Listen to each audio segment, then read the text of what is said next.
Magandang araw mga kaibigan. Pag-usapan naman natin ngayon ang labanan pagkamayor sa Davao City. Ito, mayroong pinablis ng Sunstar Davao. May survey na ginawa. Title, Carlo leads Rudy in online survey.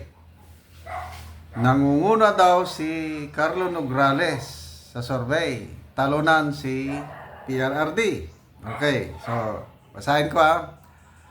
A month after Sunstar Davao's online survey on the 2024 Davao City mayoral race, Carlo Alexi Nograles leads with 3,300 votes, followed by former President Duterte with 2,700 votes.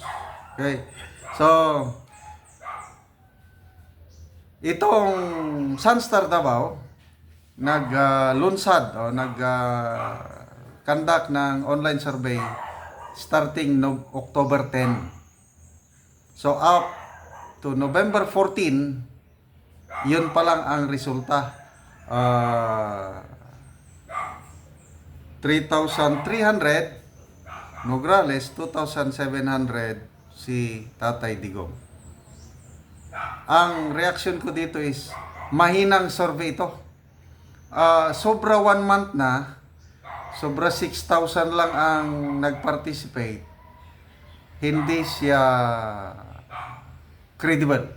Kakaunti ang nagpa-participate. Ang daming populasyon ng Davao City, I'm not sure kung ilang thousands ang voters ng Davao City. Kakaunti. Mas mabilis pa yung mga online survey sa YouTube. In just 1 or 2 days, ang dami nang bumoboto. Abot na ng 10,000, 20,000 ang nagpa-participate sa online survey. Kaya ito na naman, ito na po yung labanan sa surveys. Labanan ng mind conditioning. Example, yung Okta Research Survey. Anong sinasabi? Ano na daw? Sobrang dami na daw ang supporters ng mga Marcoses at kakaunti na lang ang supporters ng Duterte. If I remember it right, nasa 38% are Marcos supporters. 15% na lang ang Duterte. Then yung Dilawan, Lenny Camp, nasa ilang percent doon, 10%, and the rest are in the undecided. Kaya lang, ang mga vloggers ngayon, marami na ang nagkakandak ng Kalye Survey. Isa na yan, si Vincent Tabige, plus yung mga kasama niya. Ang gandang resulta, nakaka-inspire. Sa isang survey ni Vincent Tabigi sa Novaliches, yung tinanong niya, kanino kayo mas nagtitiwala? Marcos family or Duterte family? 90% Duterte ang pinili sa Novaliches. Novaliches, Metro Manila na yan eh.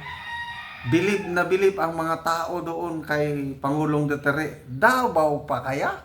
Okay, pakita ko lang at a glance yung survey ni Vincent Tabige. Salamat, Vincent. Kaibigan kong vlogger ito. Masipag mag-Kalye survey. Opo. Pilipino, kanino ka mas nagtitiwala sa mga Marcos o Duterte?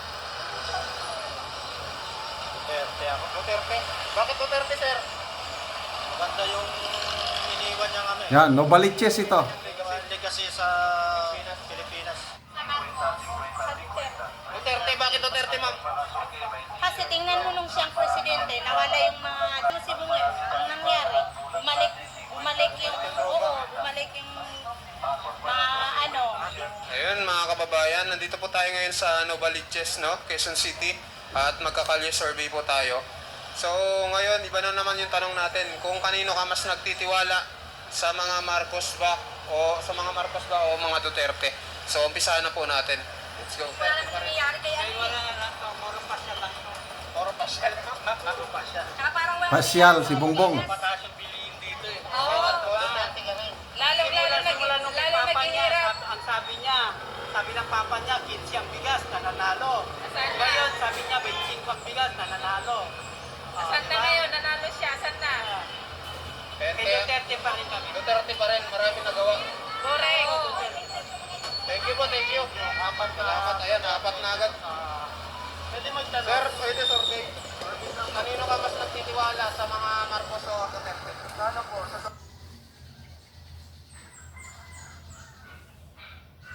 Duterte din si Ma'am, oh. Duterte. Duterte, bakit Duterte? Basta Duterte. Ha? Bakit Duterte? Ay, Duterte po. Basta Duterte. Ayun, thank you. Sir, survey lang bilang Pilipino, kanino ka mas nagtitiwala sa mga Marcos o Duterte? Duterte. Duterte ako sa Duterte. Duterte, bakit Duterte, sir? Eh, siyempre, yung mga nakarang ano niya, marami siyang Nagawa? Oo, nagawa. Ayun. Sige sir, thank you. Ma'am, survey ma'am bilang Pilipino. Kanino kayo mas nagtitiwala sa mga Marcos o Duterte? Okay, sa totoo lang wala talaga. Ha? Undecided. Thank you, thank you. Thank you.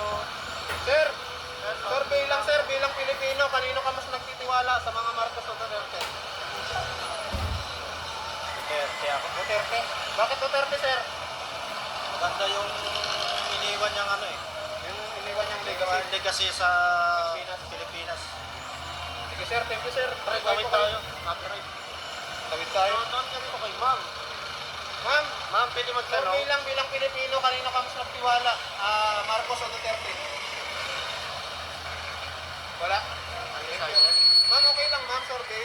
Kanino ka mas nagtitiwala sa mga Marcos o Duterte? Duterte? Bakit Duterte ma'am?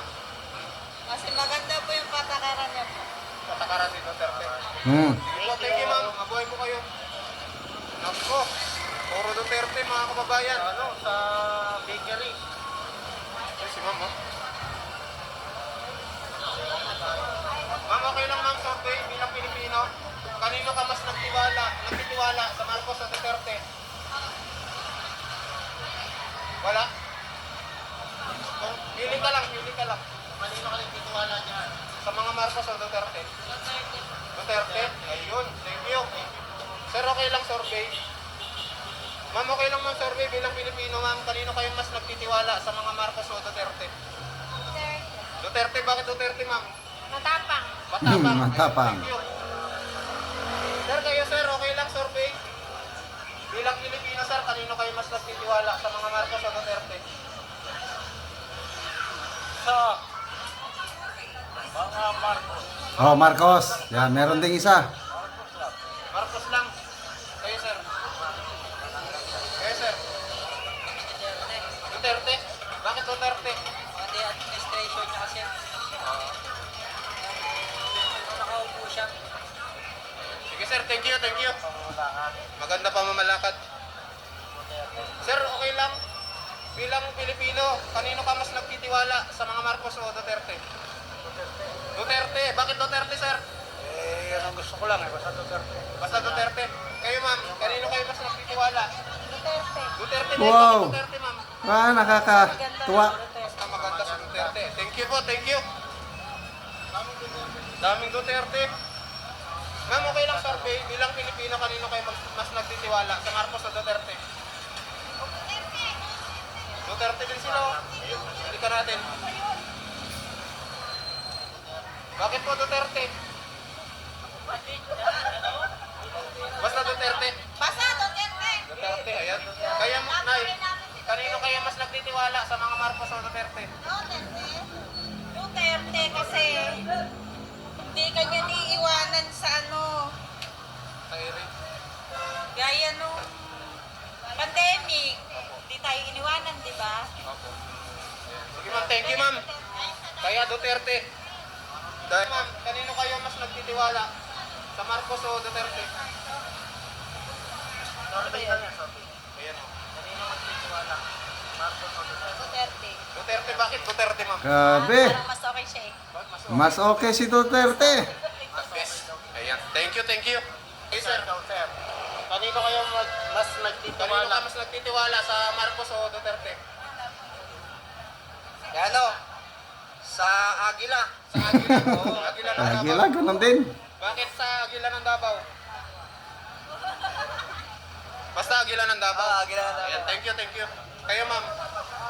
Kanino kayo mas nagtitiwala, sa Marcos o Duterte? Duterte. Bakit Duterte, ma'am? Basta Duterte. Ayan, thank you, thank you. Bilang Pilipino, kanino ka mas nagtitiwala? Kay Lenny. Kay Lenny. Oh, yun. Yes. Kay Lenny lang.